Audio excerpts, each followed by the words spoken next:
Bonjour à toutes et tous et bienvenue sur Le Fil de l'Épée, un podcast consacré à l'histoire de la guerre et des conflits armés, une coproduction entre le Collimateur et Paroles d'Histoire. Je suis Alexandre Jublin et ravi de vous retrouver André Loez pour ce nouvel épisode de ce format, consacré aujourd'hui à l'un des événements les plus structurants de l'histoire militaire française, alors peut-être en général, et en tout cas je crois certainement au XXe siècle, l'un de ceux en tout cas qui ont eu le plus de conséquences pour les armées françaises depuis plus de 60 ans désormais, à savoir la tentative de putsch des généraux d'avril 1961, qui allait durer 4 jours et 5 nuits en Algérie. Merci Alexandre, et pour en parler, nous avons aujourd'hui le plaisir de recevoir Maurice Weiss. Bonjour. Bonjour. Vous êtes professeur émérite d'Histoire des Relations internationales à Sciences Po Paris. Vous avez publié en 2021 chez Odile Jacob Le Putsch d'Alger, qui est un ouvrage en fait qui a aussi sa propre histoire, puisque c'est la 3e édition, après 2 premières en 1982 et 2011, on y reviendra. Alors évidemment, c'est un putsch, c'est un événement gigantesque, avec des implications mémorielles, institutionnelles, militaires, politiques considérables. Si on revient sur l'événement lui-même, est-ce qu'on sait qui a eu le premier l'idée de ce putsch? On sait qui l'a réalisé, on sait qui a été à sa tête, et on reviendra sans doute sur ce général Chasles et les problèmes que ça pose, mais est-ce qu'on sait d'où est venue cette idée? Qui est le premier a eu cette idée de faire un putsch? Tout le monde voudra revendiquer l'idée, et personne en même temps. En réalité, je vais vous dire, je ne crois pas qu'il y ait eu l'idée de faire un putsch.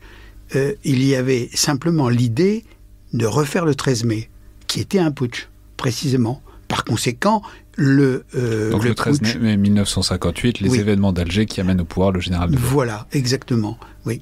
Le grand modèle pour les putschistes de 1961, c'est le 13 mai. Et c'est une des raisons pour lesquelles ça échoue, parce qu'ils croient que ça va se passer comme au 13 mai, mais rien ne se passe comme au 13 mai. D'abord, eux-mêmes ne sont pas les acteurs sur place, puisque ce sont des gens qui sont à la retraite, comme l'a dit le général de Gaulle dans son allocution. Ce sont en 58, ce sont des gens qui sont des actifs, des officiers d'actifs. Et par conséquent, ce sont des gens qui ont les clés du pouvoir et qui peuvent peser sur Paris. À Paris, ça n'est certainement pas, ils n'ont certainement pas en face d'eux le général de Gaulle, et ils ont le président René Coty, qui est un très brave président, mais qui n'a pas la stature et qui n'a pas la fermeté du général de Gaulle. Par conséquent, en ce qui concerne l'idée, pour répondre de façon très précise à votre question, l'idée, elle est de refaire le 13 mai et de réussir comme au 13 mai. Or, c'est l'échec. Alors, c'est aussi évidemment l'aboutissement d'un long processus, c'est ce putsch. Un long processus sur lequel vous insistez en disant que, au fond, il y a une logique à ça, et cette logique, c'est la logique de ce qu'était devenue l'armée française en Algérie, les rôles qu'elle avait, les rôles notamment politiques. Et vous indiquez, si l'armée s'est politisée, c'est parce qu'on lui a donné des pouvoirs de police et un rôle politique. Alors, est-ce que vous pourriez peut-être simplement replacer, disons, la logique qui fait de l'armée, cette force, avec cette agency, pourrait-on dire, propre, en tout cas sur le terrain algérien en 1961. Oui, si vous permettez, en allant vite, pour pouvoir parler d'autres choses ensuite, j'élargirai un peu au-delà du domaine algérien, parce qu'au fond, la politisation de l'armée, elle est due, qu'on le veuille ou non, au général de Gaulle. C'est lui qui, le 18 juin 1940, s'est mis en dehors des clous, si je peux dire, s'est mis en dehors de la discipline militaire, et qu'il a décidé de ne pas se soumettre.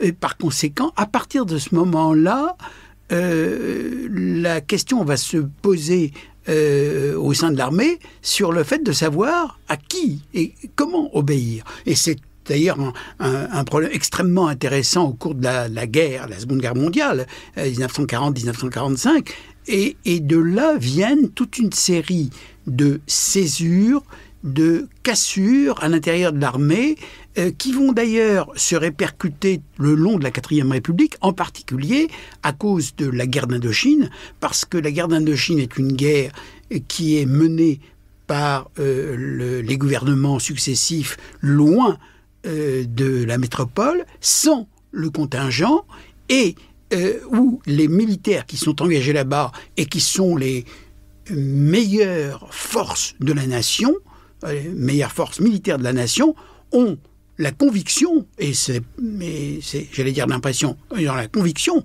et c'est vrai, que, au fond, la métropole ne les soutient pas vraiment. Et par conséquent, il y a à ce moment-là de nouveau une cassure qui se voit au fait que le pouvoir militaire se constitue peu à peu en opposition au pouvoir civil, auquel s'ajoute évidemment la crise de la communauté européenne de défense, où, par exemple, le maréchal Juin dit carrément qu'il n'est pas d'accord, et de là provient, par conséquent, le canevas de la crise politico-militaire en Algérie, où, au fond, qui est une suite de tout ce que je viens de dire, c'est-à-dire la Seconde Guerre mondiale, la guerre d'Indochine, la crise de la CED. Et alors, il faut bien le dire, ça s'aggrave au cours de la guerre d'Algérie pour une raison toute simple, c'est que au fur et à mesure que la guerre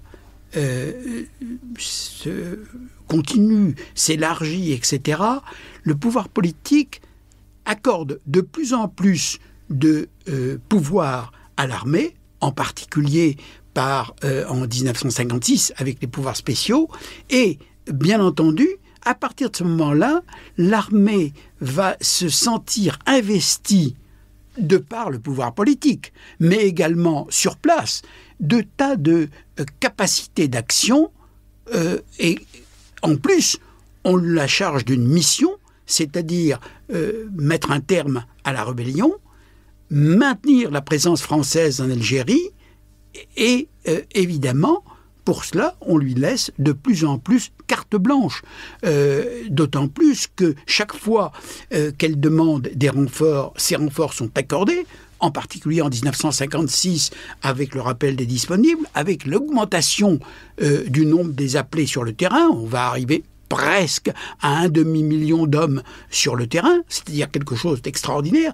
L'armée va devenir une force politique, ne serait-ce que par le poids, la masse humaine qu'elle est censée encadrer. En outre, évidemment, à un certain moment, les décisions prises par le pouvoir politique vont la mettre en porte-à-faux par rapport à ce qu'elle croit être la bonne issue pour la guerre d'Algérie. C'est le cas en 1957-58 où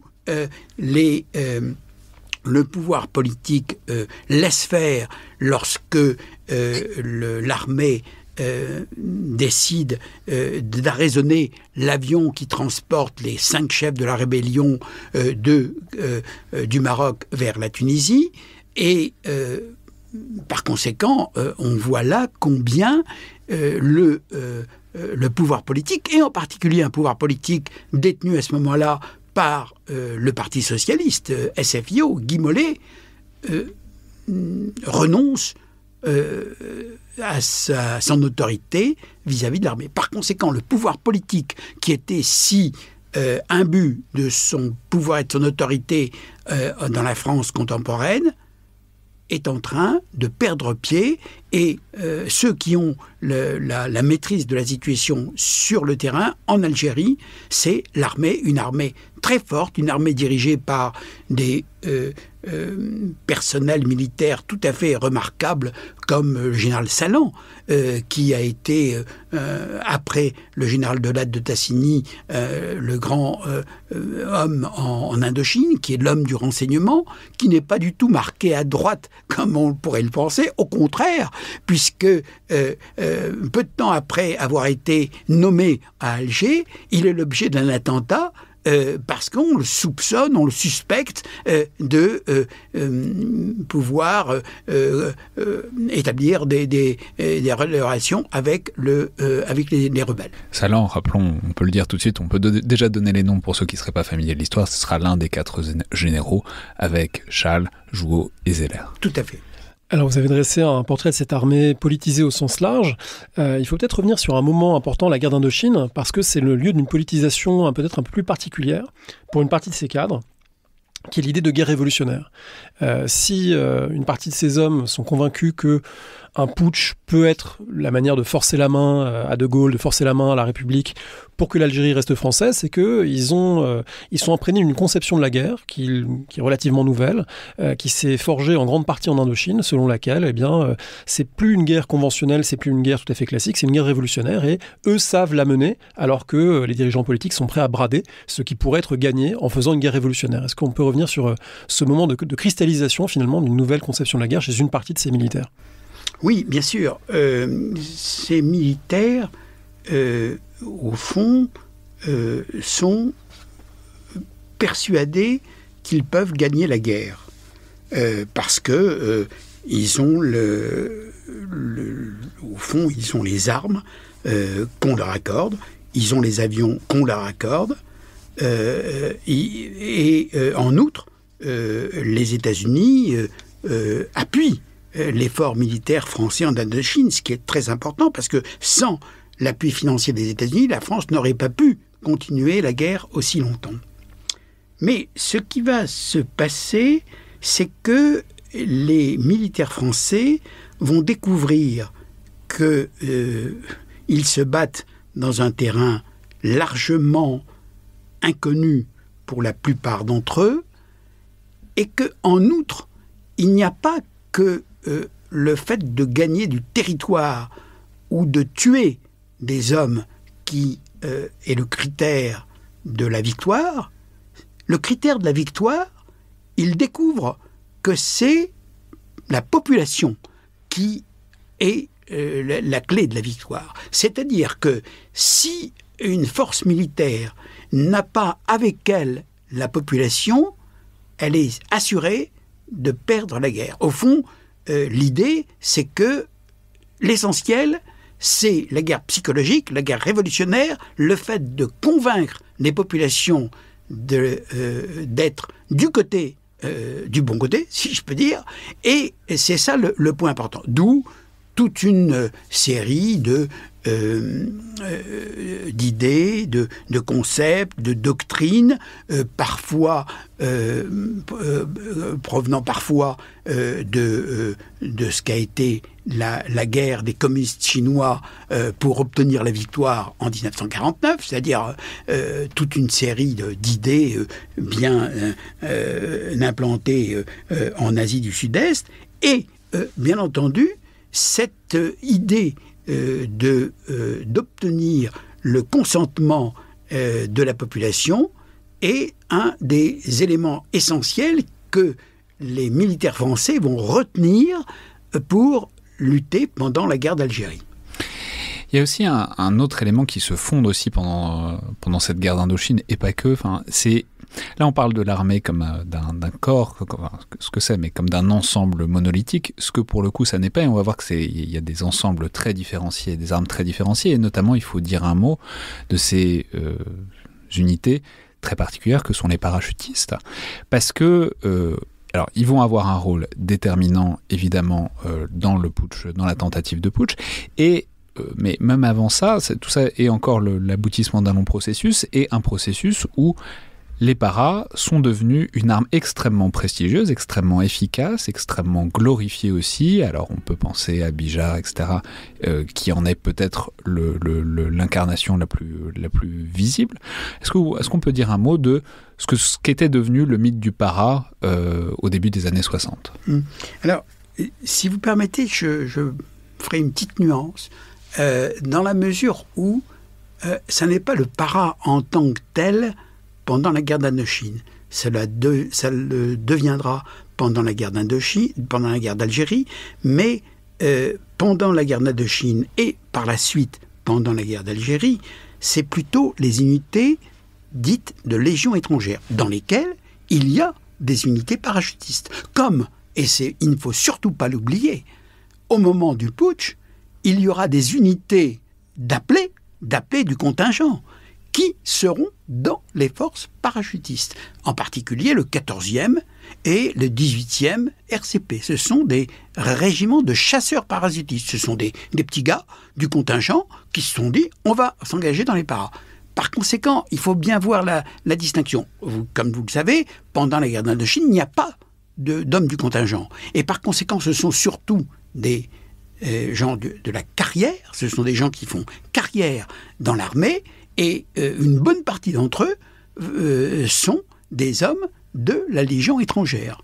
Et par conséquent, oui, en effet, il y a des paras, et ça va devenir quelque chose de très important pendant les guerres d'Algérie, évidemment autour de Bijard, qui va même avoir qui va même monter un véritable mythe autour d'une part de sa personne, d'autre part de ses unités, avec d'une part des uniformes, la casquette Bijard en particulier particulière, une façon de se faire connaître par des albums de photos magnifiques qui sont diffusés un peu partout et qui constituent en quelque sorte le mythe du para défenseur de l'Algérie française. Et c'est en effet, ce sont le plus souvent ces régiments de parachutistes qui seront les fers de lance au moment des barricades et au moment du putsch, avec en particulier le 1er régiment étranger de parachutistes. Alors on va en venir au putsch lui-même. Il y a évidemment tout un arrière-plan qui tient à l'évolution de la politique du général de Gaulle vis-à-vis de l'Algérie, et vous le faites très bien dans le livre, et peut-être qu'on peut passer plus rapidement sur ces aspects, parce que vous montrez très bien comment pendant toute une longue période, il y a une certaine équivoque qui finit par être levée, et il semble à la lecture que finalement ce putsch intervient en avril 1961, parce que précisément pour ces militaires qui vont se lancer dans le putsch, eh bien c'est là le moment où la contradiction éclate. Eux ont l'impression d'être en train de gagner la guerre, ce qui nous paraît rétrospectivement une illusion, quant à l'état d'esprit notamment des Algériens. Mais en tout cas, ils ont l'impression, semble-t-il, beaucoup d'entre eux, que les maquis sont en train d'être démantelés et que l'opinion pourrait être gagnée. Et exactement à ce moment-là, eh bien, De Gaulle est en train de faire acter en métropole le principe de l'autodétermination et puis les pourparlers qui vont bientôt s'ouvrir. Et vous notez notamment dans le livre que quelques jours avant le putsch, De Gaulle a ordonné d'arrêter les opérations offensives. Et finalement, on a l'impression que c'est un petit peu ça qui fait le trop-plein pour un certain nombre de militaires qui disent « on est en train de nous priver de notre victoire, on est en train, si je reprenais un terme 14-18, de nous poignarder dans le dos, alors qu'on est en train d'accomplir ce pourquoi on a été envoyé ». Oui, là aussi, si vous permettez, je ferai une nuance dans le sens que la guerre, si on peut parler ainsi de guerre, ça, était en passe d'être gagnée. En tout cas, c'était la conviction d'un certain nombre de militaires un an plus tôt. C'était au temps des grandes manœuvres du général Schall, qui avait mis au point une stratégie qui n'était pas sotte, dans la mesure où les unités de l'armée de libération nationale ont été, et ça on le sait parfaitement par les mémoires d'un certain nombre de combattants algériens, mémoires qui sont sorties en particulier l'an dernier, celle de Ben Tobal, qui expliquait que en 1960 en particulier, les Djounoud, c'est-à-dire les combattants de l'armée de libération nationale, étaient littéralement terrorisés par les unités de réserve générale mises en place par, en particulier de parachutistes, mises en place par le général Schall, et que ces unités qui constituaient des katibas, des unités assez importantes, étaient obligées de se scinder et par conséquent, les Djounoud avaient l'impression d'être terrorisés, en particulier par l'utilisation d'une arme terrible en matière de lutte contre révolutionnaire, c'est les hélicoptères. Et par conséquent, en 1960, oui, c'est vrai que les gens ont l'impression de gagner, les militaires français ont l'impression d'avoir la victoire au bout du chemin. Et une indication très nette, c'est le fait que certains grands chefs militaires de wilayas sont amenés à aller voir De Gaulle pour lui dire qu'il souhaite en effet un cessez-le-feu, qu'il souhaite un aménagement des conditions de cessez-le-feu, etc. Et tout cela va éclater pour beaucoup de raisons. Pour des raisons intérieures à la France, mais ça on n'a pas le temps d'y penser, des raisons internationales, parce que de plus en plus il y a une pression internationale sur la France, et grâce à la diplomatie du FLN en particulier, une pression internationale grâce aux différentes assemblées générales de l'ONU chaque année, et aussi au fait que on voit que le général de Gaulle, au fur et à mesure que les mois passent, en a assez de cette guerre qui se poursuit et du fait qu'on n'aboutit pas à une solution, et qu'il va rechercher, à partir de l'été 1960, grosso modo, une façon de sortir de la guerre par des pourparlers. Il le dit clairement. J'ai voulu, parce que il y a, comme vous l'imaginez, un débat extraordinaire sur ce qu'a dit ou ce que n'a pas dit de Gaulle, etc., et comment il a été perjure, etc. Moi, vous l'avez vu probablement, j'ai fait un tableau de 3 pages où j'indique, avec des extraits des allocutions, ce qu'il dit. Et ce qui est dans justement cette photo de couverture que j'ai choisie et qui est extraordinaire, c'est un moment absolument essentiel. On est en plein bled. C'est la tournée des popotes. Et De Gaulle explique à ses militaires, à ses officiers qui sont extrêmement variés, on le voit avec les différents képis qui sont là, mais en présence de Messmer et de Louvrier, il explique... Donc Pierre Messmer, ministre des Armées. Pardon ? Pierre Messmer, ministre des Armées à ce moment-là. Et Paul de Louvrier, délégué général du gouvernement. Il explique que, oui, c'est très bien, messieurs les militaires, messieurs les officiers, vous êtes en train de gagner la guerre, c'est très bien. Mais ça ne suffit pas. Les Algériens ne sont pas des Bretons, ils ne sont pas des Lorrains. Il va falloir trouver une solution. Que la France reste en Algérie, oui, dit-il, mais on ne pourra pas faire en sorte que... C'est-à-dire qu'il commence de façon assez fine, mais...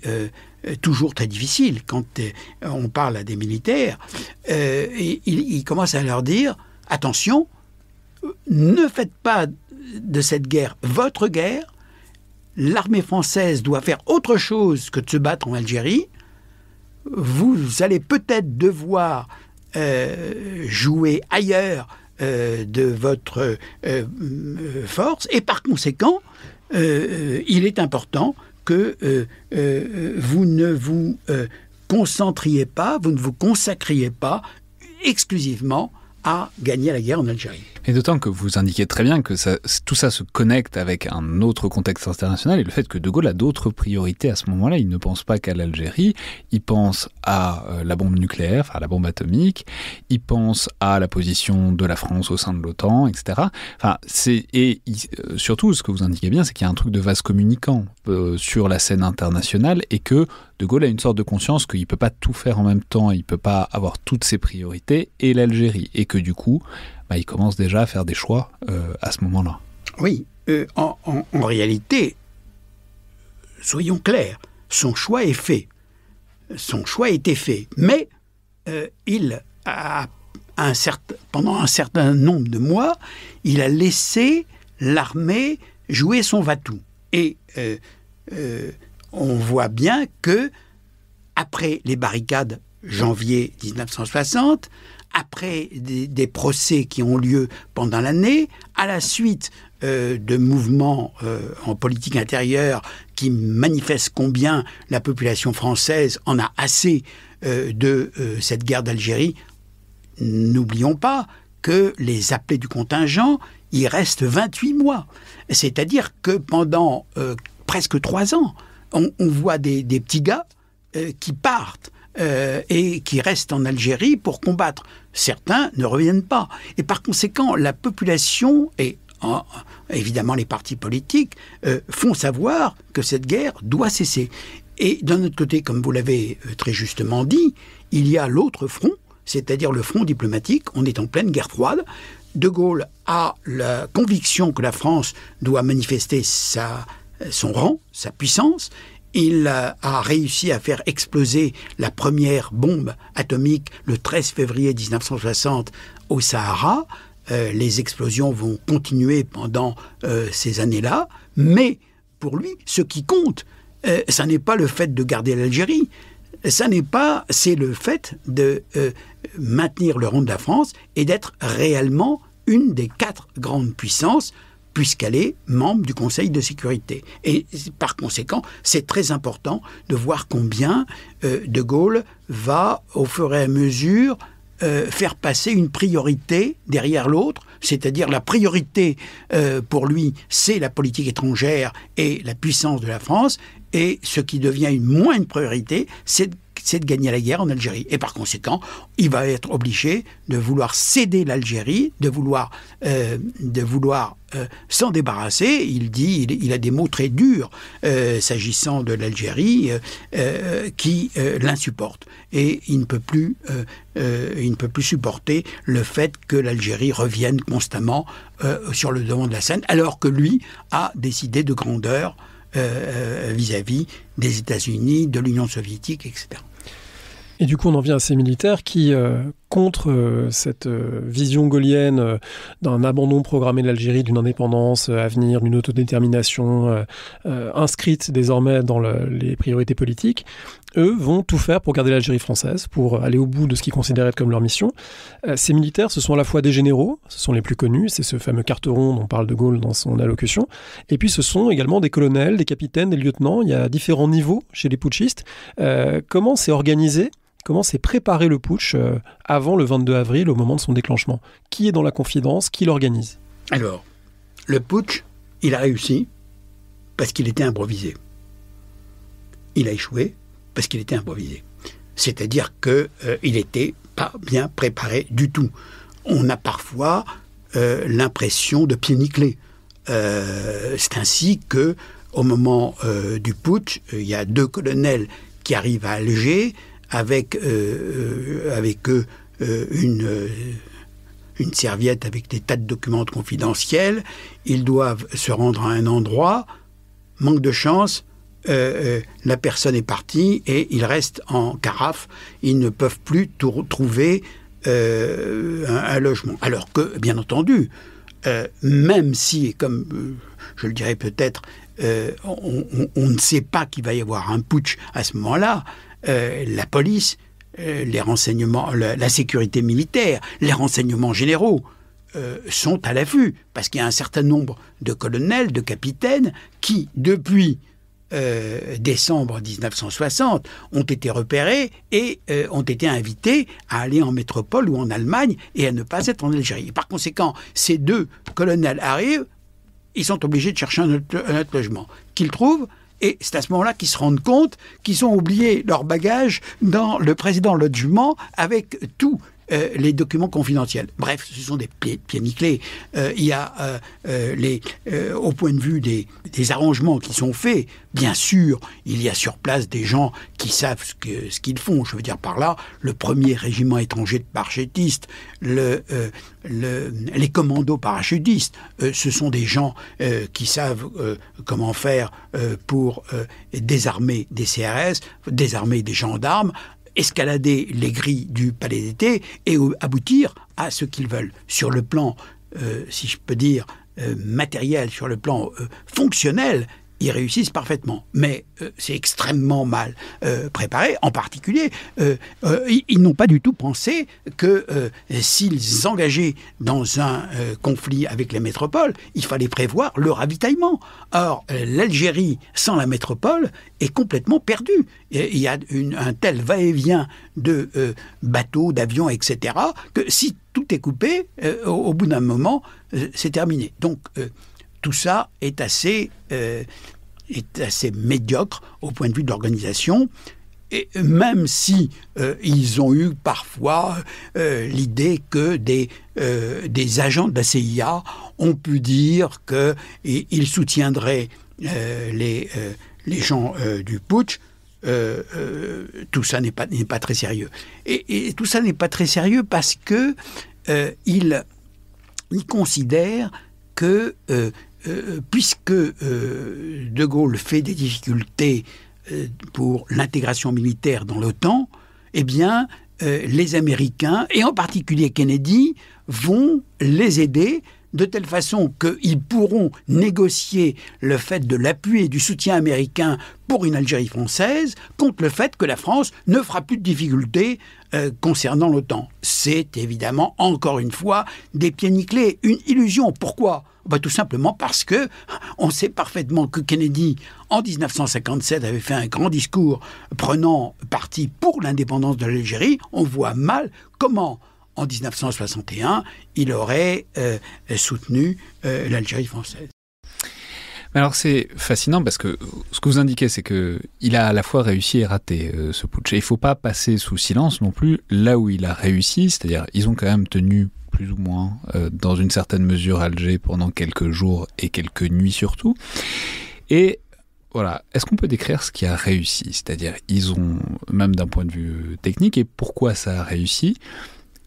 Où est-ce qu'ils ont réussi à s'infiltrer et pourquoi ils n'ont pas été arrêtés avant de tenir. Alors certes, l'essentiel a été sauf puisque la métropole a été prévenue et ça a déclenché l'échec final du putsch, mais ils ont quand même réussi à s'emparer de la capitale d'un département français, des lieux de pouvoir.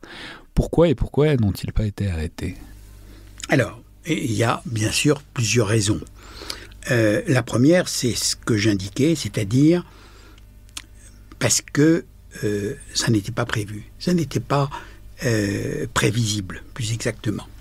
Vous écrivez quelque part qu'on s'attendait à un coup de force toutes les semaines, donc au final, on s'y préparait plus. Mais on ne savait pas quand ce serait. Et c'est un prototype des questions de renseignement. Plus on s'habitue à l'idée qu'il va y avoir quelque chose et qu'on reçoit des renseignements disant « attention, c'est pour demain, ou c'est pour après-demain, ou c'est pour le mois prochain », et plus les autorités politiques commencent à regarder les choses avec plus de scepticisme ou de fatalité ou d'attentisme. Et la preuve même, c'est qu'au moment où le putsch est déclenché, le ministre des Armées, Pierre Messmer, dont on peut imaginer qu'il était extrêmement informé de tout ce qui se passait sur place en Algérie par les multiples services de renseignement qu'il y avait, eh bien, est en voyage officiel au Maroc pour le retour des cendres du maréchal Lyautey. On imagine bien que si on avait eu l'idée que ça allait se déclencher, Pierre Messmer ne serait pas parti de Paris à ce moment-là. Par conséquent, un des éléments, une des causes de la réussite, c'est le fait que la surprise, c'est un élément essentiel de la stratégie et de ce point de vue-là, les choses réussissent parfaitement. En effet, ce qui se passe, c'est que les unités de parachutistes, c'est-à-dire celles des commandos parachutistes, celles du 1er régiment étranger de parachutistes, celles du 1er régiment étranger de cavalerie, réussissent à investir tous les lieux de pouvoir, en particulier le palais d'été, en particulier le gouvernement général de l'Algérie, ce qu'on appelle le GG, et ils coffrent, ils mettent en état d'arrestation toutes les autorités. Le délégué général Morin, il y avait avec lui un ministre du gouvernement, Robert Buron, et également coffré. Le général Gambiès, qui est un homme extraordinaire parce que il est à la fois truculent dans sa façon d'être. J'ai connu un certain nombre de ces personnes, donc pour moi, ça représente quelque chose de très humain, de très physique, si je peux dire, est un personnage extraordinaire. Il décide, alors qu'il est géné-chef, commandant général en chef en Algérie, qu'il a succédé dans des conditions difficiles à général Crépin, il décide de partir et de se mettre à la poursuite des unités de parachutistes qui arrivent de Zeralda sur Alger. Et il y a une espèce de choc, à la fois choc de génération, choc de culture, etc. Et Gambiès est mis en état d'arrestation, lui aussi, Et ils sont tous envoyés dans le sud algérien, si bien qu'il y a la surprise, d'une part, il y a le fait que les unités putschistes sont parfaitement en mesure de circonvenir toutes les autorités, et en particulier le central téléphonique, et en particulier la radio-télévision, etc. Et puis, la troisième raison, c'est que les unités qui étaient chargées de défendre la République, qui étaient les CRS et les gendarmes, je ne dis pas du tout que ces unités sont passées dans le camp adverse, mais on laissait faire. On laissait faire pour toute une série de raisons. Et là, je ne vais pas rentrer dans tous les détails, mais l'une des raisons essentielles, c'est l'armée ne tire pas sur l'armée. Les Français ne tirent pas sur les Français. Et par conséquent, à partir de ce moment-là, voilà un putsch où il y a un seul homme qui est mort à propos de la radio-télévision. Mais il n'y a pas de confrontation sanglante. C'est tout de même absolument extraordinaire. On est loin des putschs qui ont lieu dans d'autres pays où il y a des mares de sang, etc. Non, c'est un événement qui ne se solde pas par des meurtres, par des assassinats et par des morts. Il y a quelque chose de fascinant, c'est qu'il y a à la fois ce que vous racontez, qu'il y a un savoir-faire tactique localisé à Alger en particulier, où les choses, pour les putschistes, se passent initialement plutôt bien, ils ont la main sur les différents leviers du pouvoir, mais pour que le putsch ait une portée stratégique un peu significative, il aurait fallu s'assurer que à Oran, à Constantine, ça suivrait, et qu'à Paris aussi, il y aurait des relais. Et alors là, de ce point de vue-là, on a l'impression que c'est quand même beaucoup moins bien préparé, et que les putschistes, soit n'ont pas pris assez d'assurance, soit ont été un peu dans l'illusion sur ce qui serait possible de faire, en tout cas. Là, c'est deux autres dimensions, c'est-à-dire le reste de l'Algérie et la métropole. Là, c'est quand même l'échec assez rapide. Je parlais tout à l'heure du fait que ça n'était pas bien préparé et qu'ils étaient un peu des riolos.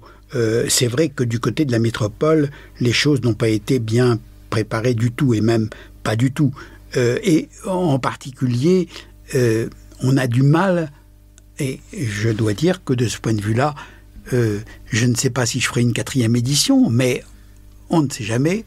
Je n'ai pas réussi, et c'est un échec de ma part, en tout cas, pour l'instant, je n'ai pas réussi à aller jusqu'au bout pour savoir ce qu'il y avait derrière le complot de Paris. Oui, il y a des gars, il y a des personnes qu'on connaît, des gens qui sont plus ou moins marqués à droite ou parmi les milieux nationalistes, etc. Certes, mais enfin, il y avait là des gens dont on disait qu'ils étaient derrière. Jacques Soustelle, Georges Bidault. Georges Bidault, j'avais pu l'interviewer. Il a tout nié. Jacques Soustelle m'a écrit une belle lettre que j'ai gardée en m'indiquant que à aucun moment, d'une aucune façon, il n'a été lié en quoi que ce soit, il n'a été mêlé en quoi que ce soit au putsch. Ce qui est contredit par plein d'autres choses. Mais moi, je n'ai aucune preuve. Et il est probable qu'il existe des archives qui se cachent quelque part, qui sont cachées quelque part, peut-être à l'étranger, où on aurait des révélations, en particulier concernant ces politiques et peut-être d'autres politiques. Je n'en dis pas plus. Alors, voilà, oui, en effet, il y a ce problème de la métropole. Il y a aussi le problème des deux autres régions d'Algérie, le Constantinois, qui était là où il y avait le plus de force à cause de la frontière tunisienne et de la ligne Maurice, et l'Oranais. Du côté du Constantinois, c'est le général Gouraud, qui est à la tête du corps d'armée de Constantine et qui va être un des éléments qui vont faire chuter le putsch, parce qu'il n'arrête pas d'hésiter et de passer de l'acceptation au refus. Et c'est une affaire extrêmement pénible à la fois pour lui, parce qu'il est manifestement déchiré, et pour tout son entourage, parce qu'il va passer les 4 jours à passer d'une acceptation à un refus. Et évidemment, c'est une des raisons pour lesquelles le Constantinois ne va pas basculer. Du côté de l'Oranais, il y a le général de Pouilly, que j'ai connu, que j'ai pu aller voir, que j'ai interviewé, qui est un homme qui, au fond, il était pour le putsch. Il était, plus exactement, ne disons pas des choses qui iraient au-delà de sa pensée, il était pour le maintien de la présence française en Algérie et par conséquent contre ce que le général de Gaulle voulait. Mais c'était un légaliste, c'était un homme qui ne voulait pas laisser l'armée française devenir une armée de pronunciamento. Et par conséquent, après avoir hésité, il va décider de se retirer à Merzey-el-Kébir et de laisser la place à des subordonnés pour bien montrer qu'il n'est pas d'accord avec le putsch et qu'il ne veut pas que tout le corps d'armée d'Oran passe du côté du putsch. Par conséquent, oui, de ce côté-là aussi, l'un des éléments de l'échec, une des causes de l'échec, c'est le fait que,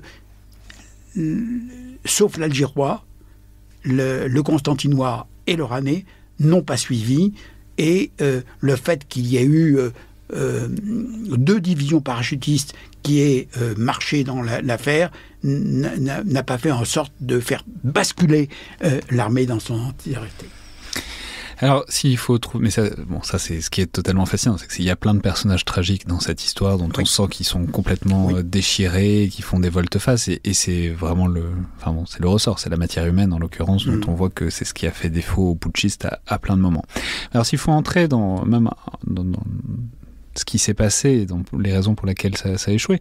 En tout cas, au lendemain du putsch, vous indiquez qu'il y a une raison qui apparaît très évidente à tout le monde, c'est le discours de De Gaulle. C'est De Gaulle, sa personne et son discours télévisé, ce qui est assez fascinant, parce qu'en histoire, on a pris l'habitude d'étudier des causes profondes, des structures, etc. Et là, on a presque l'impression d'avoir affaire à un événement ou un personnage qui change l'histoire de manière plus ou moins autonome, enfin, un événement monstre. Donc voilà, est-ce que vous pourriez situer l'importance réelle de ce discours, de cette prise de parole de De Gaulle avec ce texte incroyable de Carteron, de généraux en retraite, et ses conséquences? Le discours de De Gaulle est à l'évidence important. Il est à l'évidence important, mais il est important à la fois par son contenu, mais aussi par le moment où il est prononcé. En réalité, De Gaulle lui-même hésite à parler. Vous savez que au moment des barricades en janvier 1960, il avait pris la parole une première fois avec un résultat à peu près nul. Et par conséquent, la question se posait. En outre, il ne faut pas minimiser le fait que De Gaulle est profondément affecté par le putsch et le fait que ces gens-là sont en mesure de faire basculer la France. Comme vous le savez, De Gaulle est un homme qui est un familier des grandes envolées, mais il est aussi sensible à des crises cyclotimiques et des crises de dépression. Et là, il a une crise, en effet. Il le dit à Bernard Tricot. Ils vont aller jusqu'au bout, ces putschistes. Ils ont l'appui des Américains. Et si c'est comme ça, les Américains vont entrer dans le jeu. Et puisque les Américains rentreront dans le jeu, les Soviétiques, et ça sera une guerre mondiale. Et voilà. C'est-à-dire qu'il voit toujours, il voit à ce moment-là les choses au pire. Mais il va se reprendre. Il va se reprendre parce que, j'ai voulu montrer, l'agenda du général de Gaulle, tous les gens qui reçoit au cours de la journée de samedi, au cours de la journée de dimanche, et en particulier les les présidents des assemblées, etc. Et il a une idée qui qui caressait depuis un certain temps, parce que au fond, il a eu beau dire que quand en 58, mais je ne sais pas, à 67 ans que je vais devenir un dictateur. Oui, mais et De Gaulle a tout de même le souci de l'autorité. Et l'autorité, il l'a avec un article de la Constitution, l'article 16. Et il voit tout d'un coup que grâce à ce putsch, il va pouvoir mettre en application l'article 16. Alors, il demande leur avis au président des assemblées, au président du Conseil constitutionnel, aux ministres. Ces gens-là sont loin d'être absolument tous d'accord, etc. Mais ils y vont.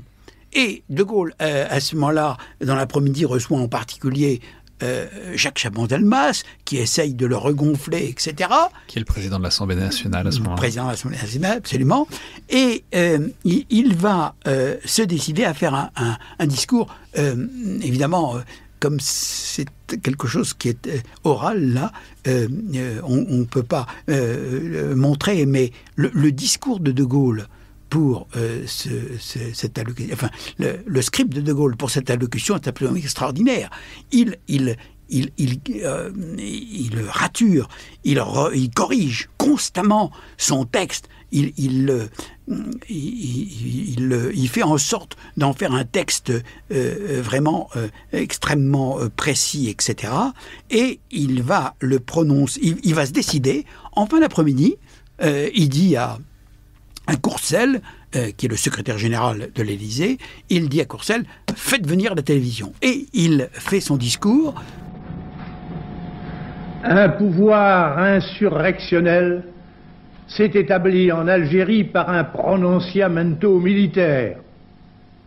Les coupables de l'usurpation ont exploité la passion des cadres de certaines unités spéciales, l'adhésion enflammée d'une partie de la population de souche européenne, égarée de craintes et de mythes, l'impuissance des responsables submergés par la conjuration militaire.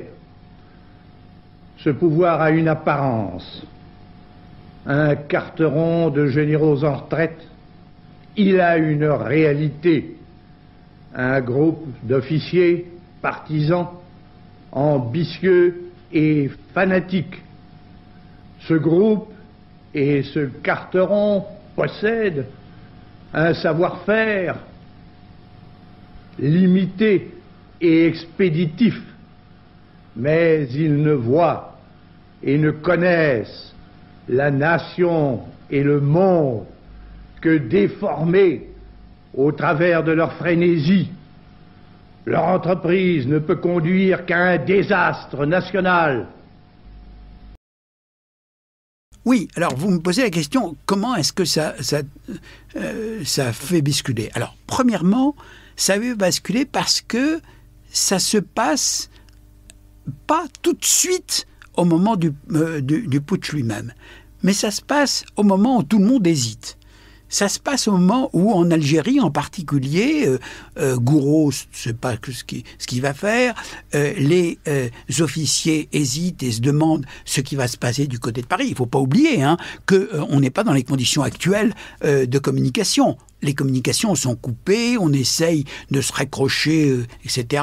Il y a les services secrets qui ont les archives de ce moment-là, de ce point de vue-là, sont extraordinaires. On voit bien comment on essaye de se raccrocher à n'importe quoi au point de vue des communications. Et on peut le dire simplement, il y a des rumeurs, vous relatez les rumeurs incroyables, on aurait vu des avions passer vers Paris avec les paras à bord, voilà. Est-ce que les paras vont débarquer sur la capitale? Enfin, c'est un moment de psychose incroyable, ces quelques heures. Le dimanche, au cours de la journée du dimanche, et surtout au cours de la nuit de dimanche à lundi, mais ça c'est après le discours de Gaulle, où au fond, il prend la parole au moment opportun, et où il dit des choses claires et nettes. D'abord, il ridiculise les hommes du putsch, quarteraux de généraux en retraite, faisant en sorte de les renvoyer à la retraite. Encore une fois, on voit la différence avec 58. D'autre part, il prend soin d'indiquer combien c'est un événement qui est en train de mettre par terre tout ce qu'il était en train de faire, et il appelle aussi les Français à le soutenir. C'est assez original, c'est rare que De Gaulle ait appelé les Français à le soutenir, puisqu'il leur dit « aidez-moi ».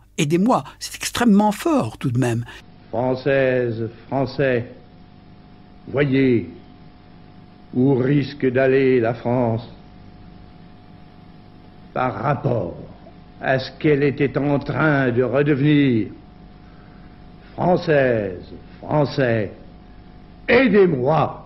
Et c'est donc un moment tout à fait important où De Gaulle, et c'est ça le point important, dit qu'à partir de ce moment-là,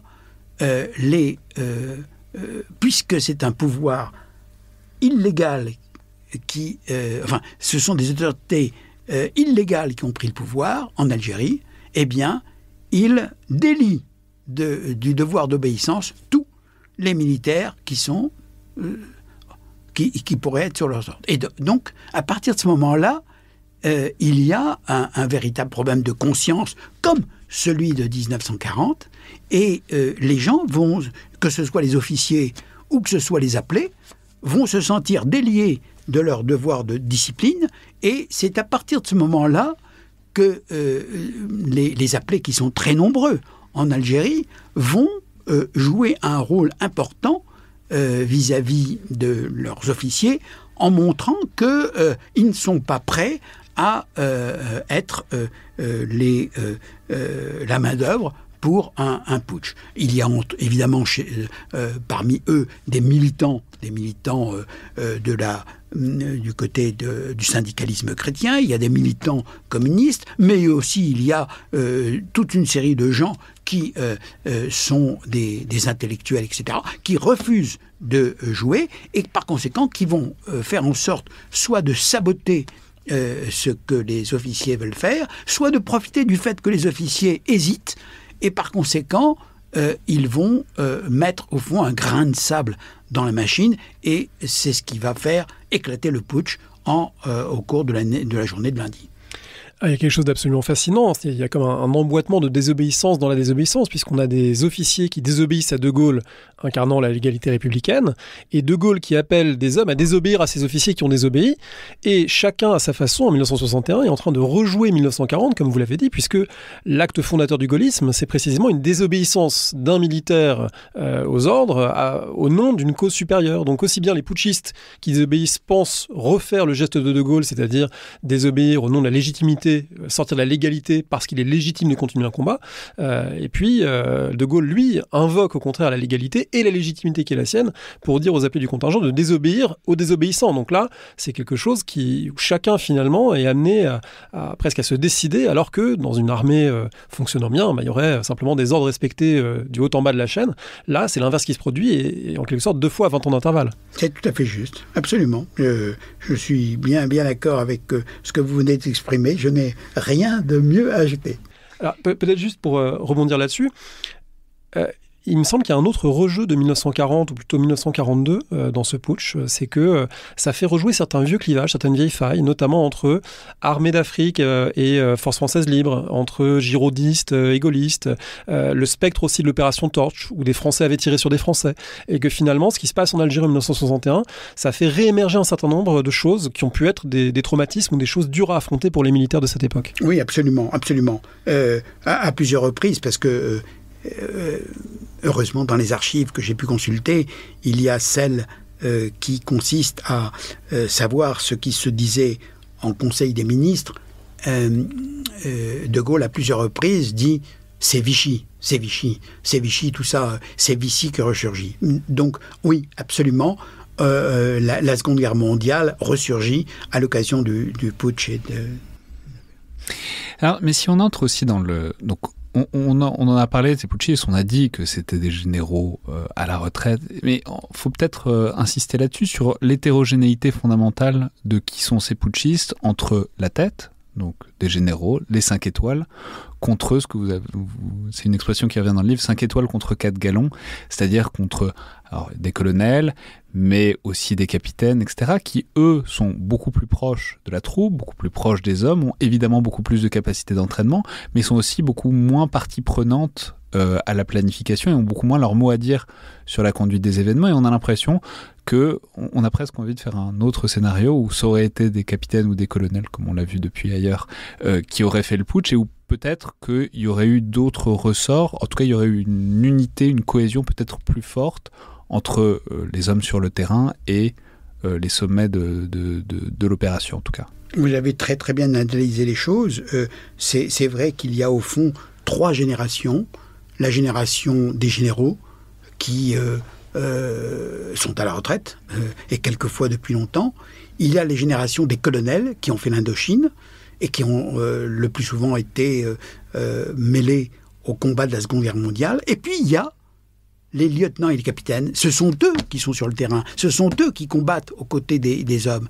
Et il est évident que ces lieutenants et ces capitaines, auxquels on a dit « vous devez maintenir l'Algérie dans la France, vous devez maintenir la présence française dans l'Algérie », ce sont eux qui sont les plus coriaces, le plus ardus.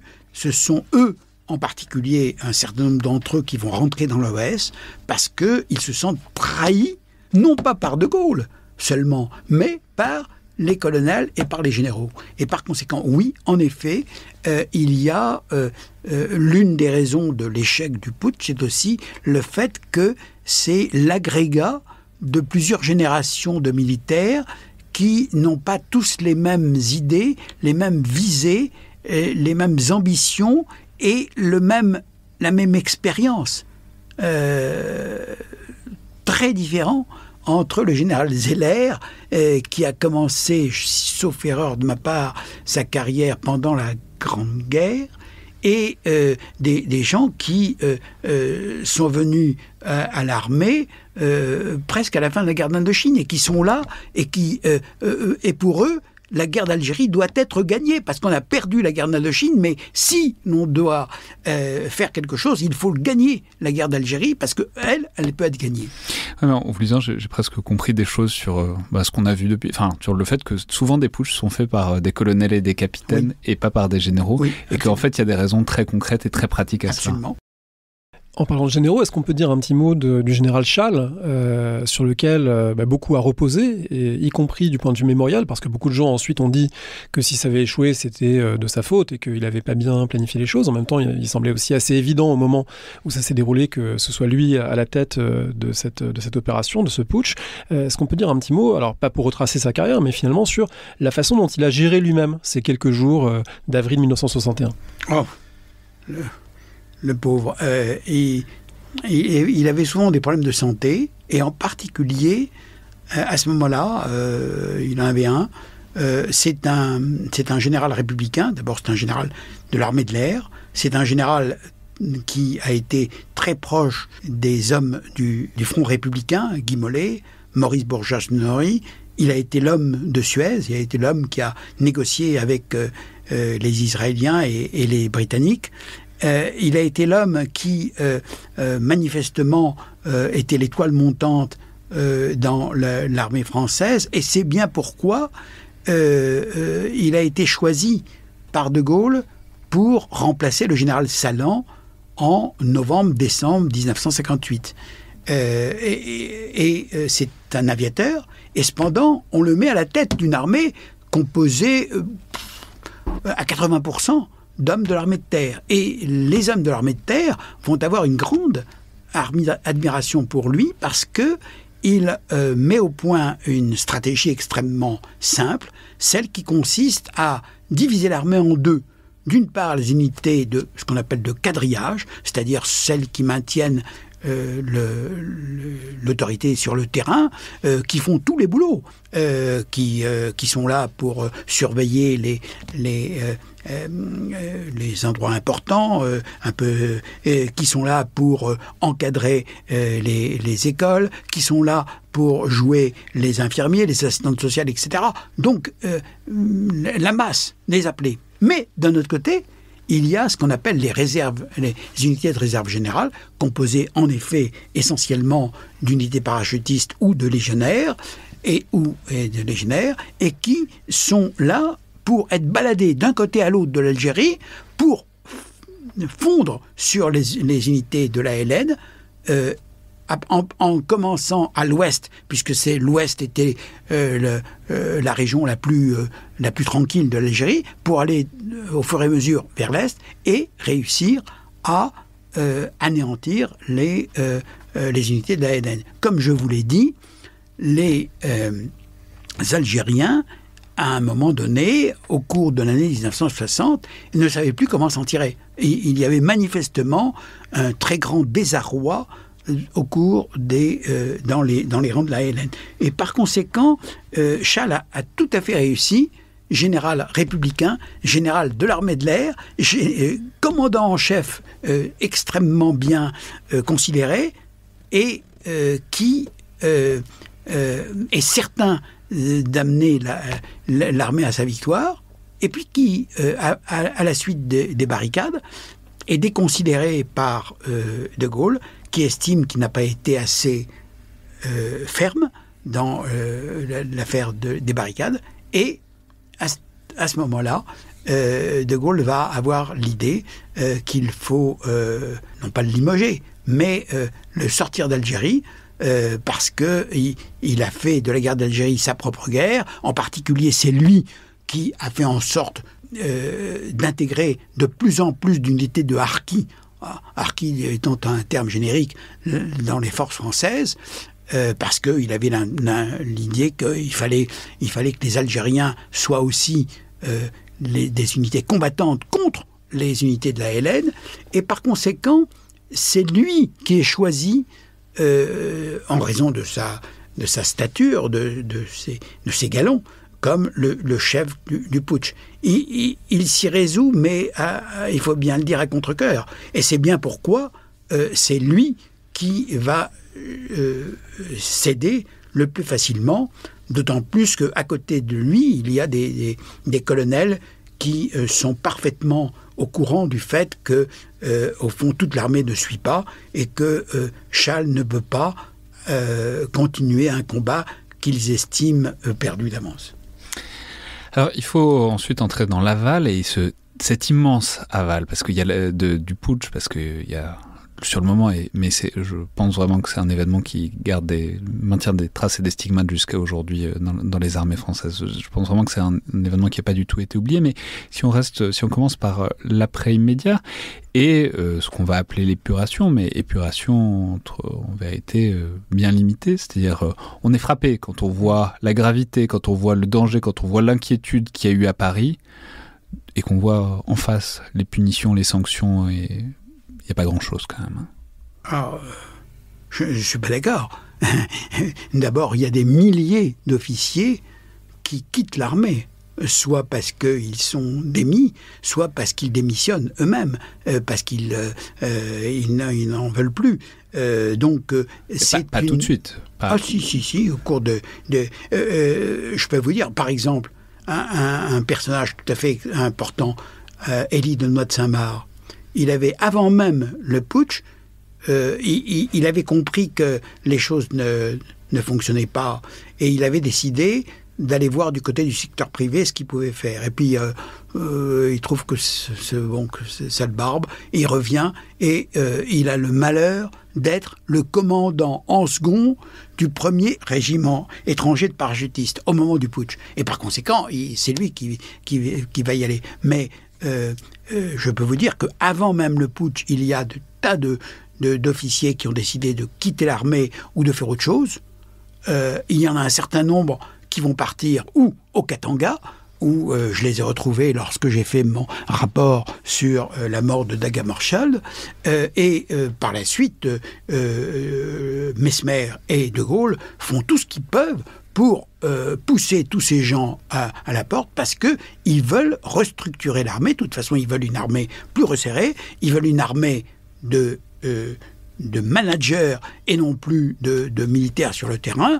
Ils veulent que cette armée soit moins nombreuse, et ils veulent que l'armée soit fondée sur la technologie de la bombe, et non plus sur le fait d'aller courir les djebels et tout cela. Si je peux me permettre, je me suis peut-être mal exprimé. Ce que j'indiquais, ce que je voulais dire, c'est qu'il y a des peines qui sont prononcées, mais en fait, vous montrez très bien, il y a des choses, il y a une volonté de rigueur, notamment de la part de De Gaulle, et on a l'impression qu'à chaque étape, à chaque pas, il y a des gens qui viennent autour de lui pour lui dire faudrait peut-être y réfléchir, faudrait peut-être être clément, faut faire attention, aussi bien sur les personnes que sur certaines unités qu'on parle de dissoudre, par exemple la 13e des BLE, et on vient lui dire, quand même, il y a une histoire, il y a un passif.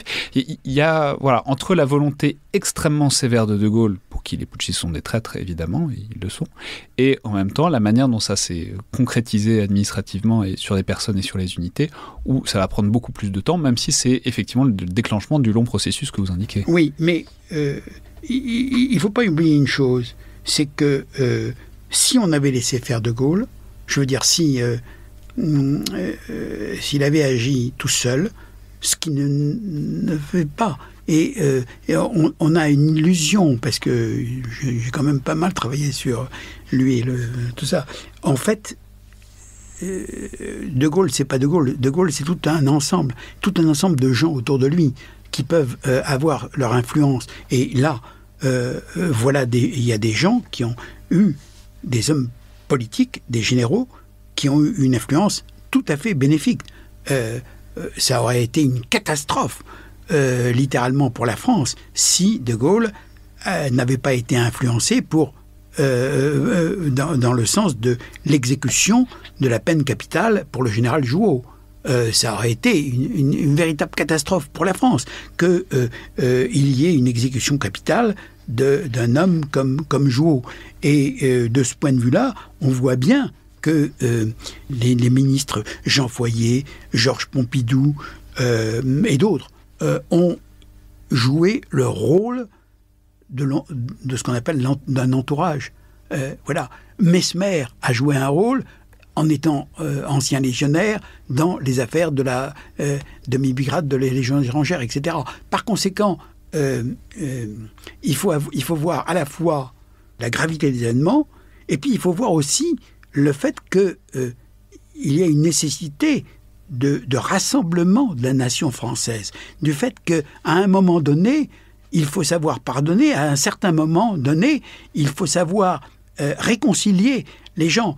Et que, et ces gens-là restent persuadés qu'ils avaient raison, qu'il fallait garder l'Algérie française, mais d'un autre côté, ce n'est pas eux qui ont eu gain de cause. Et par conséquent, De Gaulle a cédé, et il cède de façon très ironique. Par exemple, Jean Foyer, que j'ai bien connu, et qui était ministre de la Justice, garde des Sceaux, qui avait poussé De Gaulle à ne pas faire exécuter, à demander de ne pas faire exécuter la sanction contre Jouhaud. De Gaulle a le culot de dire « Ah, dites donc, vous vouliez absolument l'exécution de Jouhaud, voilà, je vous donne le papier disant que je suis bien d'accord pour que sa peine soit commuée. » C'est un cynisme absolu. De Gaulle n'était évidemment bien conscient de ce qu'il disait. Le rôle de l'entourage, le rôle de ceux qui entourent les chefs qui sont au pouvoir, ce rôle, c'est de montrer jusqu'où ils peuvent aller et les limites des choses. Donc, il faut faire attention. Bien sûr, on n'est pas allé jusqu'à faire exécuter les gens, mais les gens ont eu des peines de prison, et il y a eu quand même des exécutions à la suite des attentats de Pont-sur-Seine et du Petit Clamart, et puis voilà. C'est un livre qui en est sa 3e édition. Vous l'avez publié en 1983, à peine 20 ans après l'événement, avec beaucoup d'entretiens avec des acteurs de l'époque. Vous y êtes revenu parce qu'il y avait des nouvelles archives.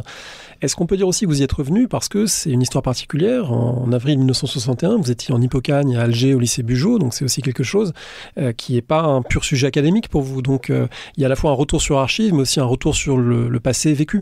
Oui, je n'ai pas joué un grand rôle, soyez-en persuadés. Non, j'ai eu la chance, en 1983, alors que je venais de soutenir ma thèse de doctorat d'État, d'être sollicité par André Versailles, qui est un homme merveilleux, un éditeur extraordinaire, comme on en fait rarement, et qui avait lancé une collection, La Mémoire du siècle, sauf erreur de ma part, où il sollicitait des historiens d'écrire sur un sujet de leur choix. Et il m'a donné la possibilité, l'occasion d'écrire sur cela en m'analysant en quelque sorte, en me demandant sur quoi je voulais écrire. J'avais écrit ma thèse sur des problèmes de l'entre-deux-guerres. Et comme il savait que j'étais né à Alger et que j'étais pied noir, tout d'un coup est venue l'idée de travailler sur le putsch. Et c'est comme ça que j'ai travaillé sur le putsch, alors que je n'avais aucune idée de travailler sur la guerre d'Algérie ou cet événement. À ce moment-là, j'ai été extraordinairement aidé, en particulier par le général Christienne, qui est le chef du service historique de l'armée de l'air, et qui, contrairement à toute légalité, m'a ouvert les archives qui étaient celles qu'il avait pu recueillir lui-même, du général Charles et du général Jouot, et qui étaient des interviews où j'ai puisé, et évidemment, sans citer la source, etc. Donc, ça a été une première approche qui m'a passionné,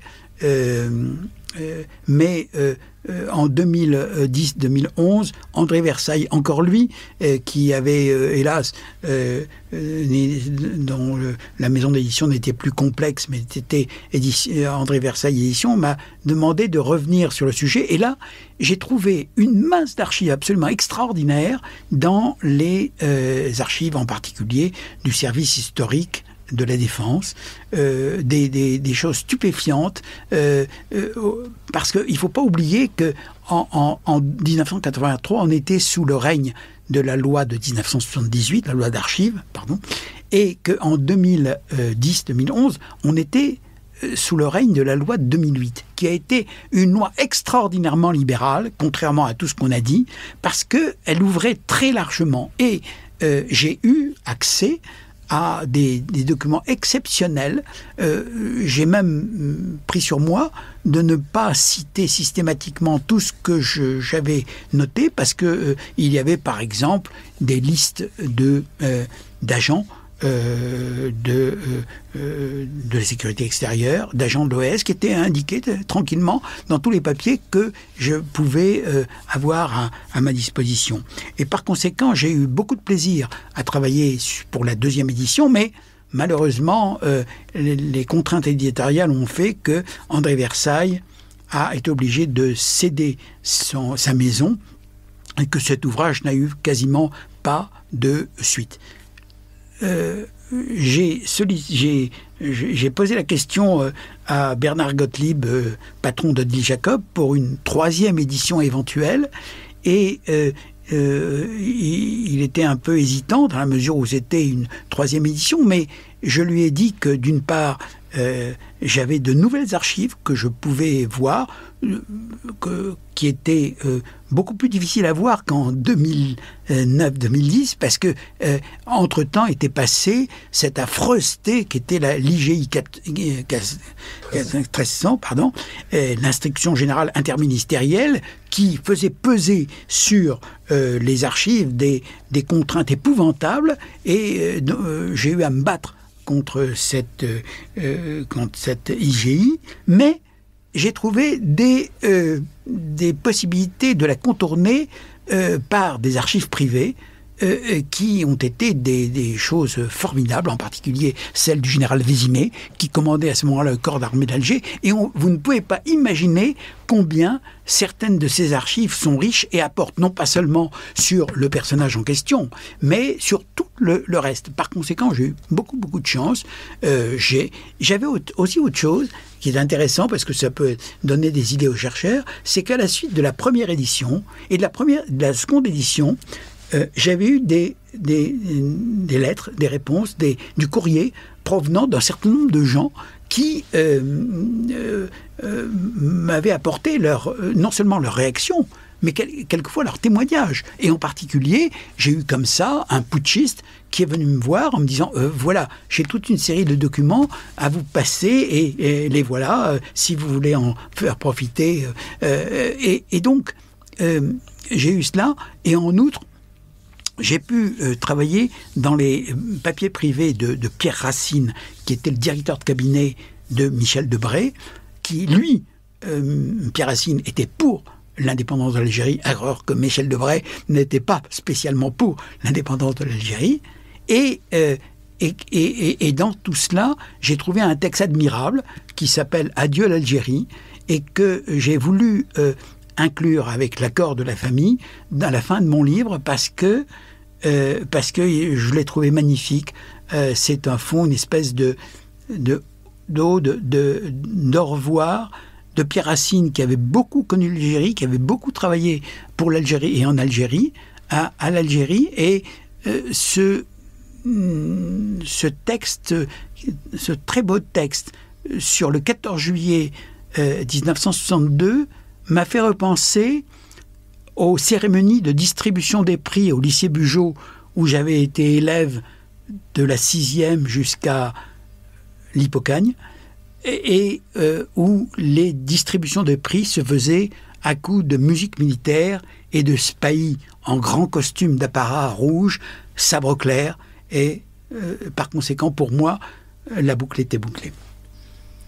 Merci beaucoup, Maurice Baïs. Donc merci beaucoup pour cet entretien, merci beaucoup pour ce livre qui est splendide. Donc le Putsch d'Alger, la dernière édition chez Odile Jacob, donc en 2021. Je le dis parce que on le disait hors antenne, ça se lit vraiment comme un roman d'aventure, parce que on n'a pas eu le temps d'en parler, mais au milieu de ça, il y a aussi une explosion atomique en plein milieu du putsch avec des histoires rocambolesques. Il faut cacher les charges utiles, etc. Ah bon, c'est dans une 2 chevaux. Dans une 2 chevaux au lieu de... Enfin bon, c'est génial. Et on se disait aussi que ça mériterait bien une adaptation audiovisuelle, si Netflix nous écoute. C'était donc Le Fil de l'Épée, un podcast produit et co-animé par Alexandre Jublin et André Loez et distribué par Binge Audio. Merci beaucoup, André. Merci Alexandre, merci Maurice Weiss.